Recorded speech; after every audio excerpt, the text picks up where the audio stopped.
Nuo 2004 metų Lietuva yra visateisė ES narė. Kokios galimybės atsivėrė mūsų šalies gyventojams, dar ne visi yra girdėję. Norint sužinoti, kaip ir ką mes toje ES galime, nebūtina važiuoti į Briuselį.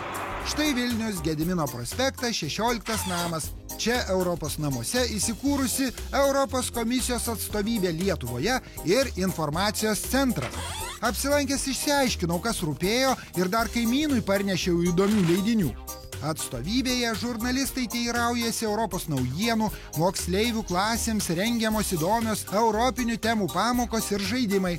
Studentai ir visi smalsūs piliečiai nemokamai naršo internete, gurkšnodami kavą skaito dienos spaudą ir bibliotekos knygas, kurių čia 4000. Rūpimus dalykus apie Europą galite išsiaiškinti ir neiškėlę kojos iš namų. Tiesiog paskambinkite nemokamų laidinių Europos telefonu.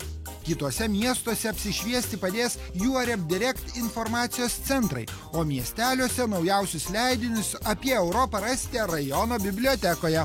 O ką Europos komisijos atstovybė siūlo jaunimui?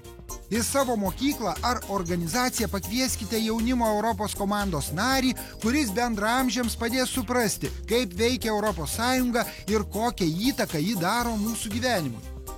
Apie studijas, darbą, savanorystę ir konkursus skaitykite interneto svetainėje pažinkeuropą.lt.